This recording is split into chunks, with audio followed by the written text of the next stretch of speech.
Hello, ladies, gentlemen, everyone between. My name is Shelton, and welcome to my channel. Now, this is the very first video on this channel. I've always had a love for reading, writing, watching, and all out consuming media, and I love reading a review on something that I feel passionate about. So I thought to myself, why not become the reviewer?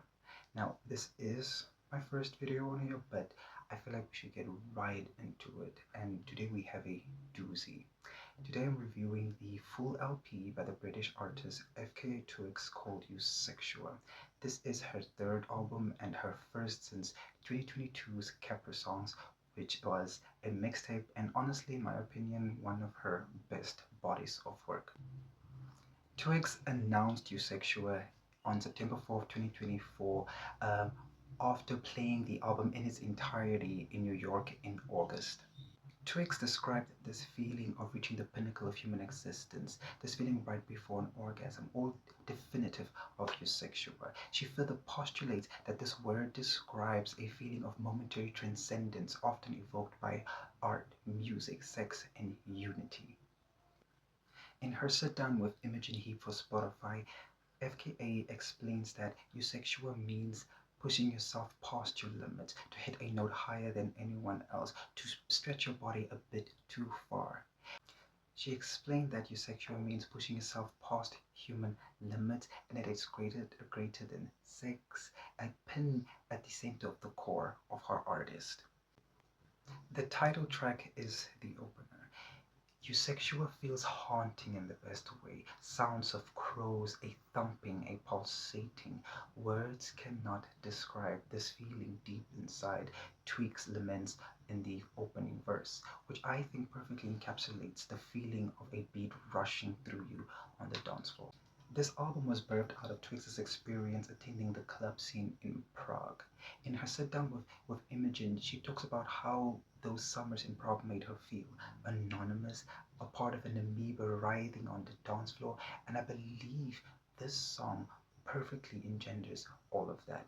It feels slick, dirty in the best way, and larger than life. The visuals of the song add to the narrative, to this world that FKA is trying to let us into. The body syncopated and moving in a way that feels unnatural yet completely seamless. She urges the listener to not call this feeling love but to call it EUSEXUA, adding to how otherworldly the song feels, this practice is, this movement is. To me, the song is perfect and is a great introduction to what we are about to hear, what we are about to feel, and what she is trying to convey. The second song on this album is Girl Feels Good. This song feels like being a drop in a vast body of water. Its bouncy mid-tempo sound is giving nostalgia like dancing in a hot club in the mid-2000s. In Pitchfork's review of the album, Rich mentions that this song harkens to Swoon by Madonna, and I have to agree with that. It the guitars on the song sound like they are underwater, like they are submerged in a liquid silver metal. The opening verse speaks of toxic masculinity being masked with violence. She sings, I fear the man who's lost in war, delusions of more. Beautiful boys, I wish you knew how precious you are. In the pre-chorus, we hear her saying, when a girl feels good, it makes the world go round. And then in the chorus, we hear her repeat this refrain as the driving bass of the song kicks in. There's a bunch of weird instrumentation in the chorus, sounding like knives being sharpened against one another. And in the second verse, I particularly love the lyrics, my sweet demise, a man who doesn't know his mind. It's okay, baby, take your time. We're gonna make it, gonna enjoy it. I really like this song. I think it feels off the beaten path from the rest of the songs on this record, but still in the same multiverse. It feels like an intermission from the dance floor when you're trying to catch your breath back in the booth and just sipping on your drink and watching the hordes of bodies being lit and illuminated by the Technicolor lights. It's a good song. The second single off of EUSEXUA is Perfect Stranger. Pitchfork describes it as a song in line with the culture of cruising, the narrator's fetishizing of her object of desire's complete anonymity. And I think that is true. To me, the song talks about not knowing anything about the person you're with is incredibly sexy. This person, shrouded in absolute mystery and anonymity, is in that moment the perfect person. She laments that she doesn't want to know and protests against this idea that she has to know who she's getting involved with in lyrics like, I don't want to have the anxiety. Please don't say I won't know. Don't say I don't want to know. I'd rather have to know nothing than all the lies. Just give me the person you are tonight. That is peak sensuality for her. This acute anonymity where she doesn't have to know where you came from, what your favorite food is, who your ex is, or who's to blame for the breakup. Twigs wants this version of a person who is a blank page, not a person with a life before or after she's done with them, but an object, something that she is having fun with just for tonight. She loves the danger, and this person is her perfect stranger. I really do love the song. I think it's incredibly catchy. I like the production, the storytelling, the short sentences that mean so much. I even love the vocal production on the outro of the song with all of the thumping. I think the song is great, and it is definitely one of my favorites off of the record. Next on the album, we have Drums of Death, a great thumping industrial sound. We were actually introduced to this song when Twigs released the music video for the title track. Drums of Death is the song that plays right before we hit the high falsetto of EUSEXUA in the music video.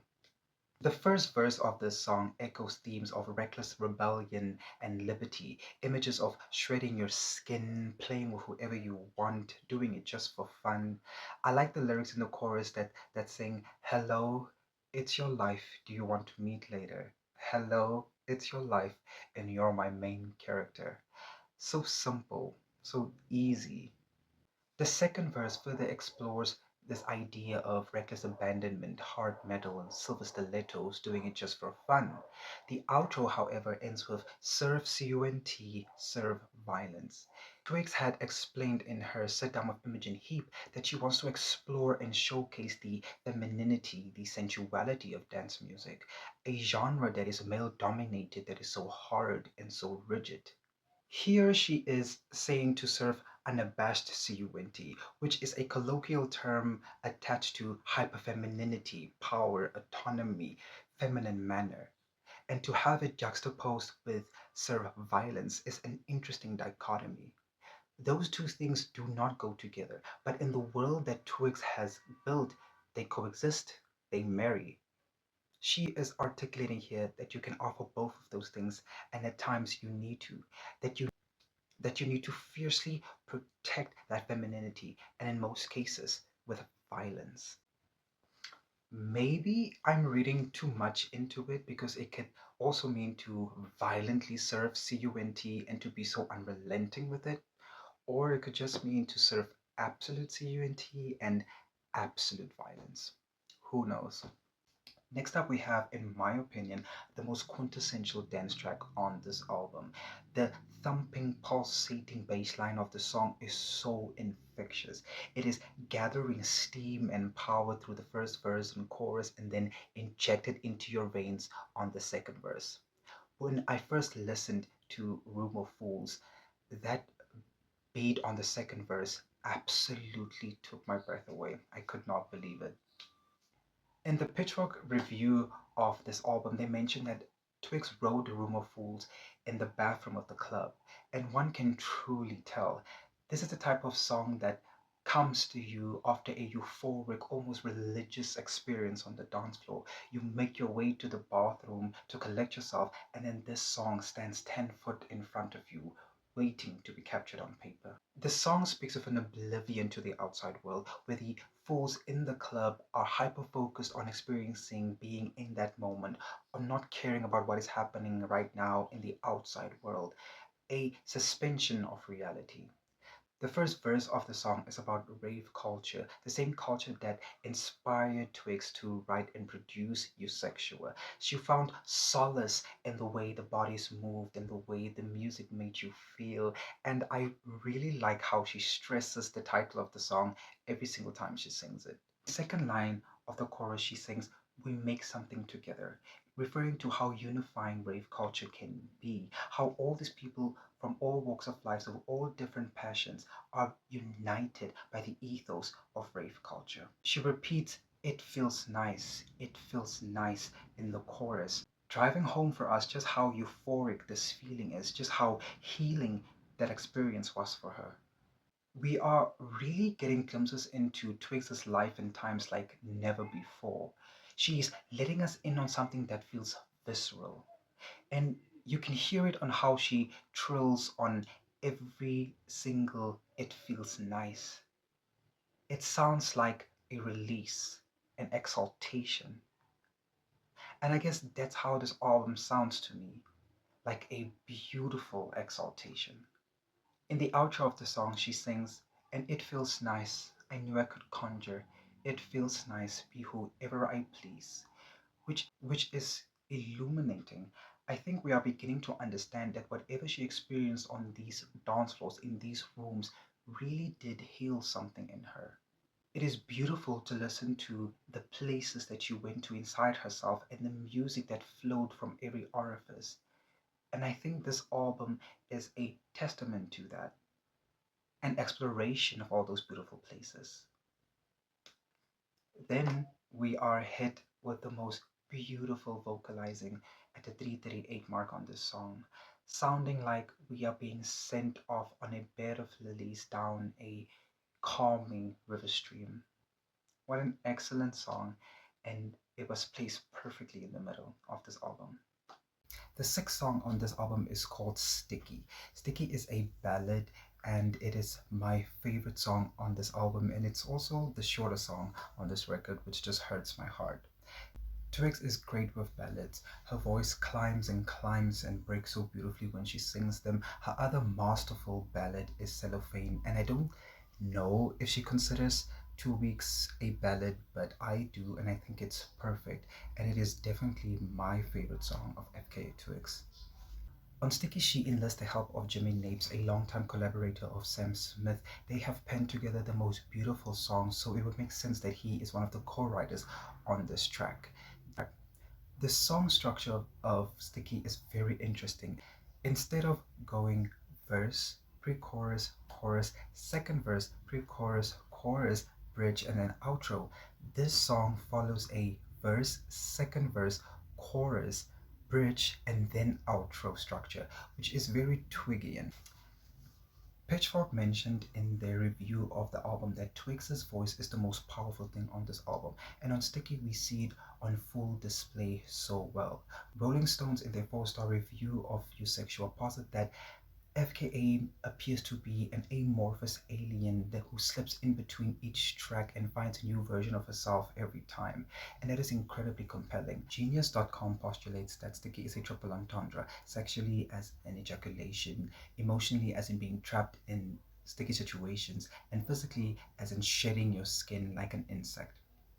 In the first verse, she sings, "I try to fuck you with the lights on in the hope you think I'm open and have a conversation," which is a very raw place to go for a club dance song. Those lyrics are incredibly vulnerable.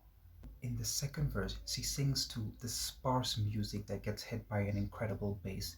"You're right, I hold it in my body, little snakes inside a bottle, writhing in my frustrations," which are lyrics that on first listen absolutely choked me up.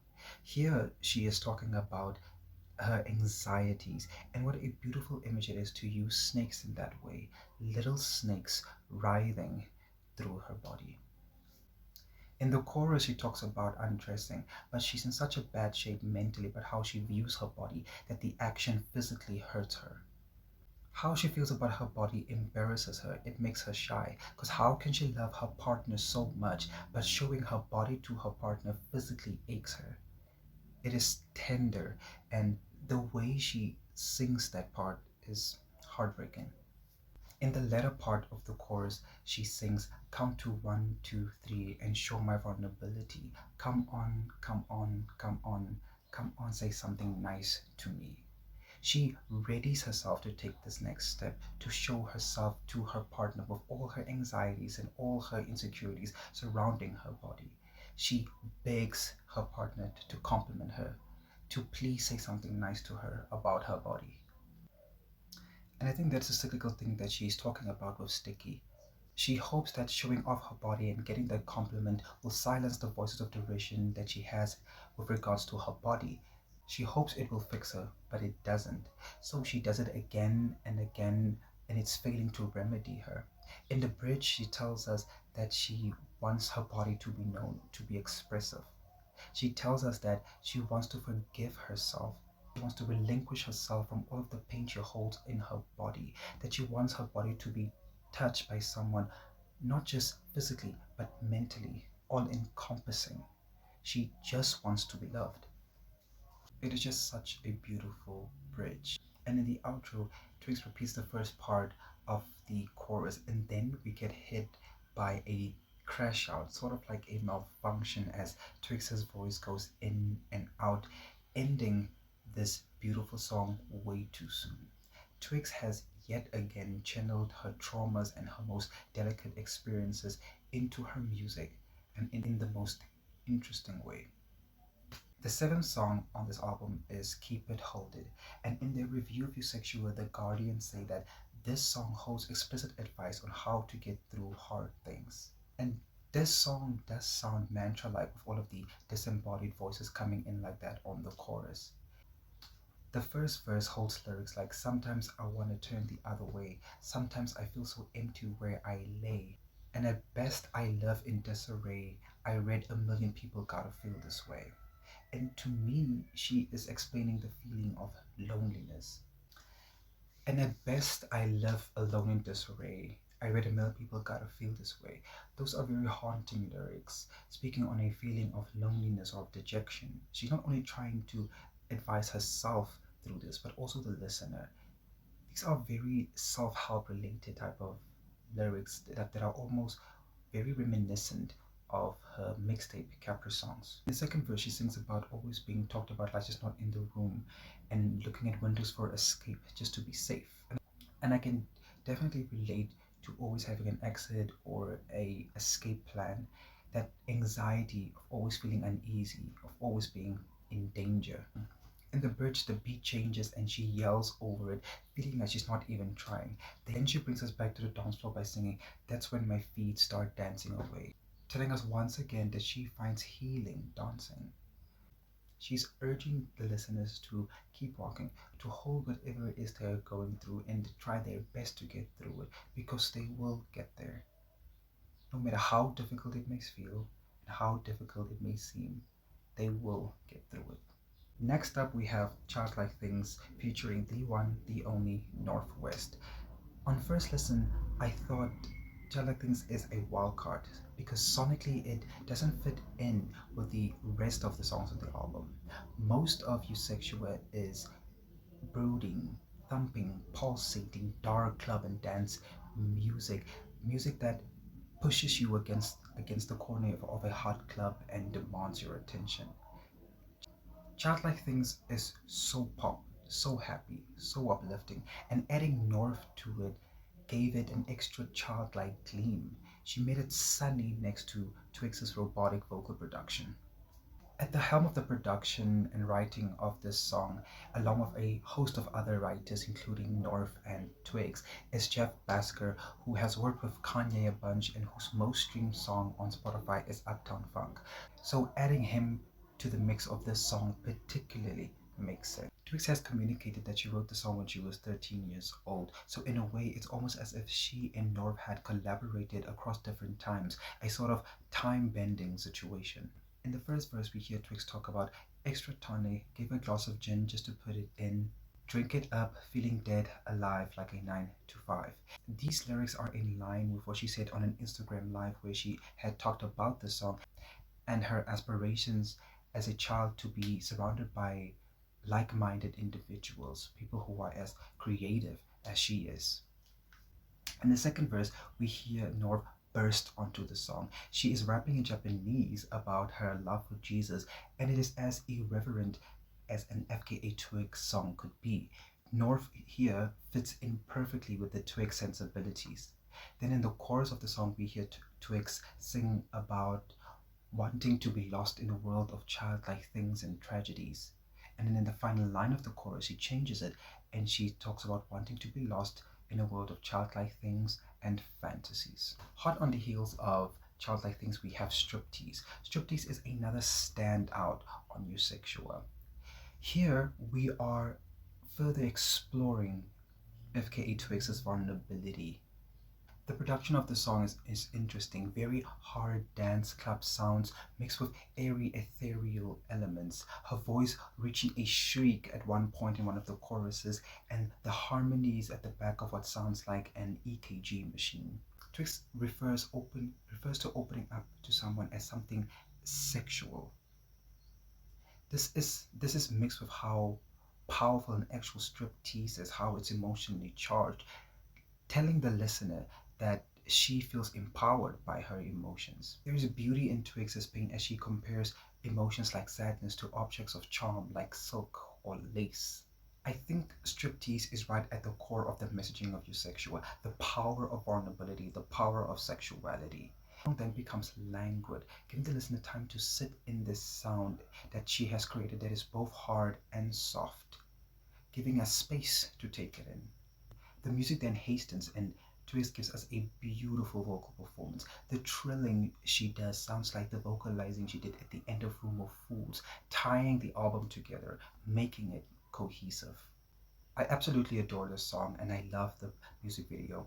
TWIGS is seemingly walking back home from the club, which fit perfectly with the opening image it gives us in the opening line of the song. I'm borderline, it's getting late, I feel alive. But then we see TWIGS shapeshift in this tunnel. She is in water, she's dancing on a pole, she becomes amorphous. This music video is stunning. In the song, we hear her yelling and vocalizing and trilling. And in the music video, she sees herself in the face of a young girl. She then crystallizes at the end of the music video and walks into a flash of photographers. FKA TWIGS does not do half-assed music videos. And this is another glorious one to a very beautiful song.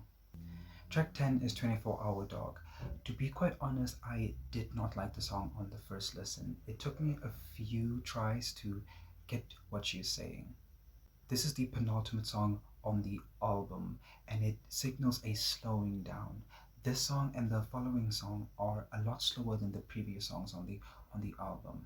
It feels like coming down off of a high from the dance floor.